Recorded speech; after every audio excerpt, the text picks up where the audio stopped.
El mal patrón, arrestado por obligar los camioneros a conducir sin descansos. Los policías entraron en ese bar porque era el único que encontraron abierto en el polígono de la línea de la Concepción, Cádiz. Eran investigadores de los Mossos de Escuadra y de la Guardia Civil que habían tenido que trabajar en equipo y cruzar toda la península en el caso de los agentes catalanes, para poder llegar hasta la nave industrial que quedaba justo enfrente de esa cafetería. Tras detener al principal investigado, habían hecho una pausa en el registro del garaje de camiones que escudriñaban. Pero el camarero no salía a atenderlos. Finalmente, el camarero apareció, vestido con ropa de deporte. Es la primera vez que una operación permite actuar al mismo tiempo contra el empresario, los trabajadores y contra el taller. La cafetería pertenecía a un club de pádel y esa mañana, se disculpó el camarero. Había fallado un jugador a última hora y sin avisar. Sus compañeros habían rogado al camarero que lo sustituyera para no suspender el encuentro y, debido a ese incidente, estaba alternando el servicio en la cafetería con los raquetazos en la pista. Los agentes le dijeron que no se preocupara. No podían hacer otra cosa, en el fondo era culpa de ellos, el jugador que había fallado era el principal investigado en su operación y no se había presentado porque lo habían arrestado. Rafa Aguilar, responsable del área central de investigación de accidentes de los Mossos. Añade además que la operación conjunta se activó ese día precisamente porque los agentes supieron que el sospechoso, el jefe de una empresa de transportes de alimentos, estaría en la nave porque tenía partido de pádel. En los días anteriores, no se había presentado. El dueño de la empresa investigada es un hombre de nacionalidad española que disponía de 11 camiones que conducían hasta Milán y regresaban a España cargados de alimentos que dejaban en Mercabarna y Mercavalencia antes de volver hasta Cádiz. Ha tenido 170 conductores distintos en solo 5 años. Los policías creen que los explotaba y que trucaba los tacógrafos de los camiones para que circularan sin descansar.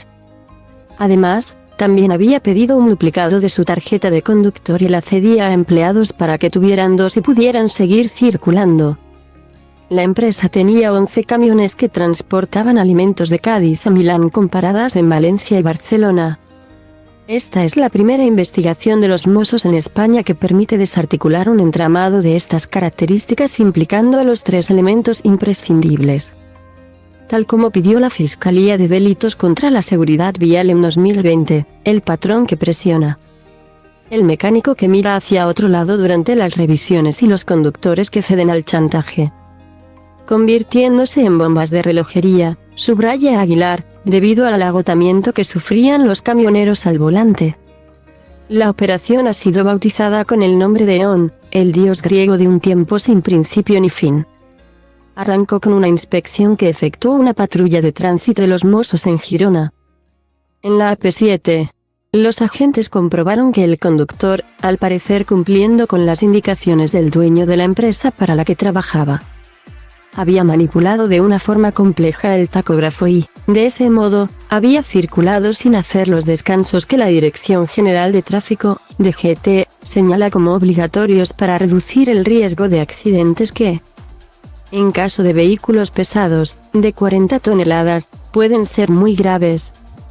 El Juzgado de Instrucción 2 de Figueres abrió en febrero de 2022 una causa contra esta empresa, que ya fue investigada por hechos similares en 2017 y que en ese instante se encontraba también de nuevo bajo la lupa de la Guardia Civil. Bajo la tutela de la Fiscalía de Delitos contra la Seguridad Vial, Mossos y Guardia Civil crearon un equipo conjunto.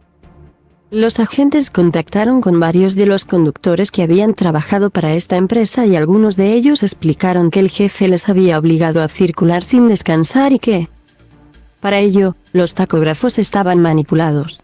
La revisión de los vehículos se pasaba en un taller de Valencia. Los investigadores están convencidos de que el mecánico era consciente de la manipulación y miraba para otro lado. Los policías colocaron balizas en algunos camiones y comprobaron si se detenían o no y cuántos kilómetros podían recorrer sin descansar. El seguimiento arrojó datos estremecedores. Uno de los camioneros, por ejemplo, Ignoró tantos descansos que acumuló infracciones que deberían costarle más de 200 puntos del permiso de conducir. Era importante que sacarlos de la carretera, subraya Aguilar. La operación conjunta se activó la semana pasada y ha durado varios días. Ha hecho falta esperar, entre otras cosas, a que el jefe tuviera partido de pádel en la pista que hay frente a su nave para poder detenerlo. Los implicados afrontan un juicio por delitos contra la seguridad vial y contra los derechos de los trabajadores.